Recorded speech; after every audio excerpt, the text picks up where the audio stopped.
इस वीडियो का उद्देश्य केवल मनोरंजन है। हम किसी भी प्रकार के अंधविश्वास को बढ़ावा नहीं देते हैं। इस वीडियो का क्रेडिट है ड्रीमटॉन।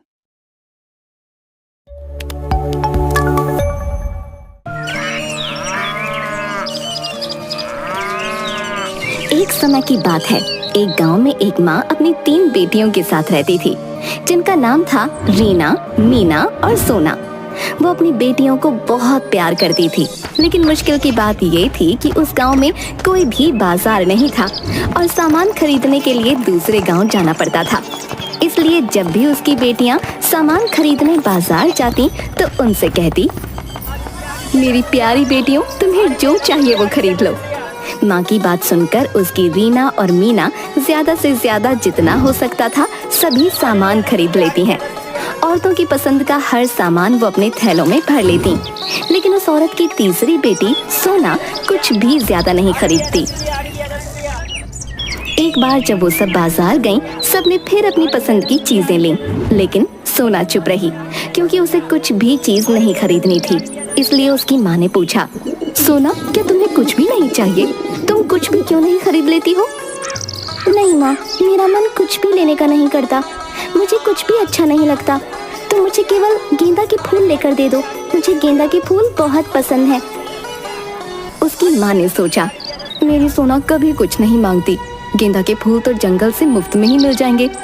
इसकी इच्छा भी पूरी कर देती हूँ। माँ अपनी सभी बेटियों को घर वापस भेजकर अपनी छोटी बेटी सोना के लिए गेंदा का फूल लेने चली गई। अपनी बेटी के लिए गेंदा का फूल लेने जंगल के पास वाले खेत की तरफ वो जा रही थी।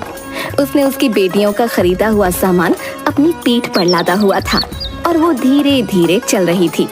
सूरज ढल गया और अंधेरा छाने लगा। हे भगवान, कहीं भी गेंदा के फूल नहीं लगे। शाम होने लगी है।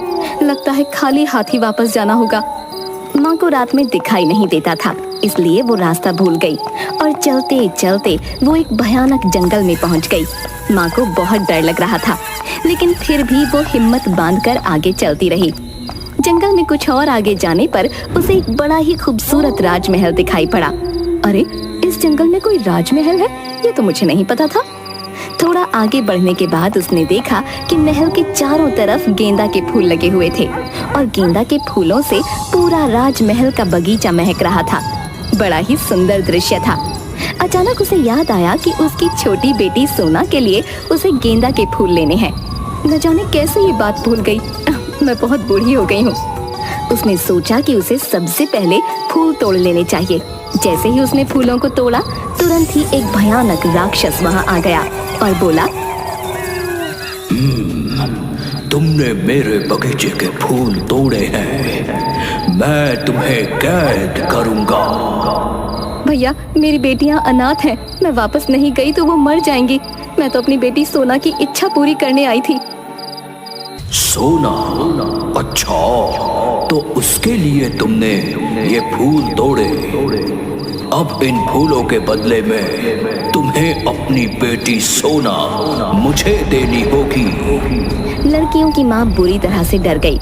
उसने सोचा कि वो फूल फेंक कर वहाँ से भाग जाए।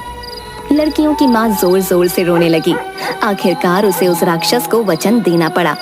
मुझे छोड़ दो भाई, कल मैं अपनी बेटी को तुम्हें सौंप दूंगी। एक के लिए सबको अनाथ नहीं कर सकती। मुझे जाने दो। पर मुझे दिखता नहीं, घर कैसे पहुँचूंगी? उसने गेंदा के फूलों को उठाया। राक्षस ने जादू किया और वो घर पहुँच गई। उसे देख सोना दौड़ती हुई आई और बोली, तुम कहाँ चली गई थी माँ? मुझे फूल नहीं चाहिए, पर तुम मुझे छोड़कर मत जाना। माँ ने कलेजे पर पत्थर रखकर फूल सोना को दे दिया और बोली, बेटी, तुम्हारे लिए तो ये फूल लेने गई थी। ये बहुत महंगे हैं। तुम्हें महल में जाकर इन फूलों का मूल्य चुकाना होगा, लेकिन मुझे नहीं पता तुम उसमें से वापस आओगी या नहीं। ठीक है माँ, डरने की कोई बात नहीं है। मैं वहीं रहूंगी। उसकी बेटी ने इन सब बातों पर कोई ध्यान न दिया। वो फूलों को पाकर बहुत खुश थी। आखिरकार वो अपनी माँ के साथ राजमहल की तरफ चल पड़ी। जब वो वहाँ पर पहुँची तो उसने देखा कि वहाँ वो सब कुछ है जो उसे चाहिए। चारों तरफ फूल लगे हुए थे। वो बड़ी खुश हो गई। देख बेटी, मैं जा रही हूँ। आगे जो भी होगा उसका सामना तुझे ही करना होगा। मैं जानती हूँ तू मेरी बहादुर बेटी है। अगर मुझसे कोई गलती हो तो मुझे माफ कर देना। बेटी, मैं मजबूर हूँ। मुझे तेरी बहनों की भी रक्षा करनी है। सोना को वहाँ छोड़कर उसकी माँ जल्दी जल्दी अपनी दूसरी बेटियों के पास चली गई।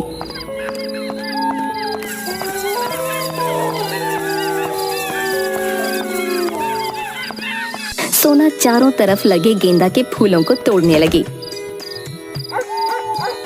और उनकी सुंदर सुंदर मालाएं बनाने लगी। फिर महल के अंदर जाकर उसने देखा महल में बहुत गंदगी है। हे भगवान, महल के बाहर इतने सुंदर फूल लगे हैं और महल के अंदर इतनी गंदगी। चलो मैं ही इस महल को साफ कर देती हूँ। माँ कहती है अब मुझे यहीं रहना है। सोना जल्दी जल्दी महल की सफाई करने लगी और उसे पूरी तरह से उसने चमका दिया। फिर गेंदा के फूलों की माला से पूरे महल को सजा दिया। तभी अचानक भयानक राक्षस उसके सामने आ गया और बोला, मैं ही यहाँ का मालिक हूँ, तुम्हें मेरी सेवा करनी होगी, वरना मैं तुम्हारे पूरे परिवार को मार डालूंगा। नहीं नहीं, मैं तुम्हारी सेवा करूंगी, तुम किसी को मत मारना। ठीक है, मुझे तेज भूख लगी है, जाकर खाना बनाओ, मैं अभी आता हूँ। उसके बाद वो बाहर चला गया और 3 दिनों के बाद वापस आया। उसने आकर सोना से कहा, क्या मेरा भोजन तैयार है? चलो परोसो। सोना उसे दाल चावल खीर परोसती है। ये क्या है? ये क्या खिला दिया तुमने? मेरा तो स्वाद ही खराब हो गया। सोना राक्षस की खतरनाक आवाज सुनकर डर कर महल में बने मंदिर में चली जाती है। तभी राक्षस की नजर अपने महल पर पड़ती है। ये मेरा महल है, ये इतना साफ सुंदर फूलों से सजा हुआ। वो देखता है कि महल के अंदर सोना दीप जलाकर भजन गा रही थी। इसने तो मेरे महल की काया ही पलट दी। इसे इनाम देना होगा, पर कहीं ये इसी लालच में तो नहीं। इसकी परीक्षा लेता हूँ, लेकिन अगर उसके सामने इस रूप में जाऊंगा तो ये डर जाएगी। मुझे रूप बदल कर जाना होगा। राक्षस एक जख्मी बकरी के रूप में बदल जाता है और महल में घुस आता है। अरे बकरी रानी, अच्छा हुआ तुम आ गई, दोनों मिलकर रहेंगे, अकेले तो मेरा दिल बिल्कुल नहीं लगता। सोना ने बकरी को नहला धुलाकर साफ किया, फिर माथे पर टीका लगाकर बोली, आओ तुम भी पूजा करो। वो बाहर जाकर मिट्टी में लोटने लगता है। ओहो प्यारी सहेली, लगता है दर्द हो रहा है तुम्हें। कोई बात नहीं, अभी ठीक कर देती हूँ। गेंदा के रस में चंदन मिलाकर तुम्हारे पूरे बदन को चमका देती हूँ। सोना बहुत मेहनत से गेंदा का रस निकालकर चंदन का पेड़ ढूंढकर उसकी लकड़ी लाती है, उसे घिसकर घोल बनाती है और ऐसा करने में उसके हाथ जख्मी हो जाते हैं, पर वो बकरी को साफ सुथरा कर घोल लगा देती है। राक्षस को चंदन की महक से आराम मिलता है और वो सो जाता है। हे राम, इस बकरी के खर्राटे तो बड़े ही भयंकर हैं, मुझे इनसे डर लग रहा है। वो बकरी की नाक में गेंदा के फूल भर देती है। बकरी के रूप में राक्षस को तेज छींकें आती हैं और वो राक्षस के रूप में आ जाता है। हे राम, एक राक्षस गया तो दूसरा राक्षस आ गया, एक छींक से बकरी राक्षस बन गई, अब मैं इससे कैसे बचूं?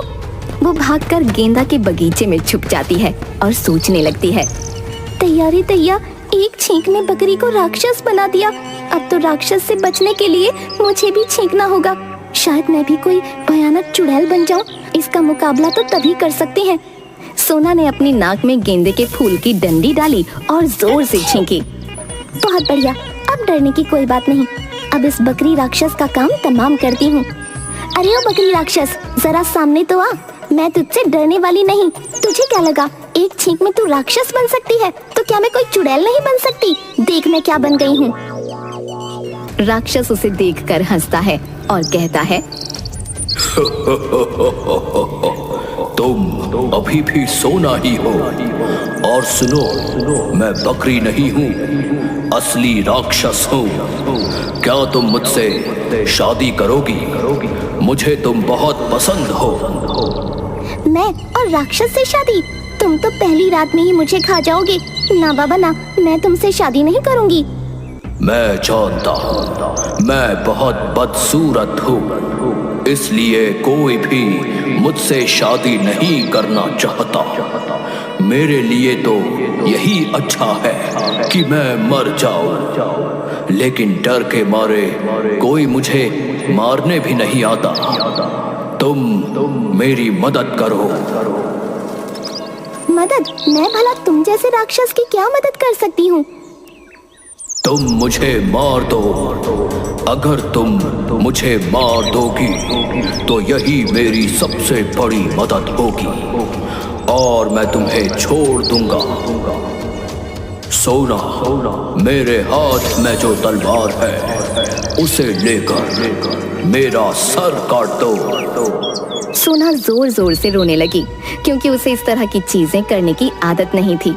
उसने कहा, मैं ये नहीं कर पाऊंगी। अगर तुमने ऐसा नहीं किया तो मैं तुम्हें टुकड़ों टुकड़ों में काट डालूंगा। अब सोना के पास कोई दूसरा रास्ता नहीं था और उसने अपने हाथ में तलवार ली और राक्षस के सर को काट दिया। उसका सर शरीर से नीचे गिरकर बॉल की तरह जमीन पर घूमने लगा और उसके शरीर से बड़ा ही लंबा खतरनाक सांप निकला जो बहुत ही भयानक तरीके से फुफकार रहा था। मेरे सर को तुरंत काट दो। मैं बेकार में सबको नहीं मार सकती। तुम तो मेरा कुछ भी बुरा नहीं कर रहे हो, फिर भला मैं तुम्हें क्यों मारूं? अगर तुमने मुझे तुरंत नहीं मारा तो मैं तुम्हारे पूरे परिवार को निगल लूंगा। तुम्हारी इतनी हिम्मत? शायद तुम्हें नहीं मालूम मैंने इतने खतरनाक राक्षस को मारा है। अभी तुम्हें स्वर्गलोक पहुंचाती हूँ। इस बार सोना डरी नहीं और उसने सांप के सर को तुरंत काट दिया। सांप के मुंह में सोने की चाबियां थीं। वो तुरंत ही एक खूबसूरत नौजवान में बदल गया और बड़े ही प्यार भरे स्वर में सोना से बोला, सोना, एक श्राप के कारण मैं राक्षस बन गया था। मैं यहाँ का राजा हूँ और ये गेंदा के सारे फूल मेरी प्रजा। सोना ये देखकर हैरान हो गई कि सभी गेंदा के फूल इंसानों में बदल गए। ये महल मेरा है। एक जादूगरनी ने मुझसे बदला लेने के लिए मुझे और मेरी प्रजा को इस रूप में बदल दिया था, लेकिन तुम्हारी मदद से मुझे सब कुछ वापस मिल गया। तुमने मेरी मदद की है, इसके बदले में मैं तुमसे विवाह करूंगा। ये सुनकर सोना बड़ी प्रसन्न हो गई। कई दिनों के बाद महल में एक बहुत ही शानदार विवाह हुआ और सोना महल की महारानी बन गई। उसने अपनी माँ और अपनी बहनों को भी अपने पास ही बुला लिया और सब महल में अच्छा जीवन बिताने लगे।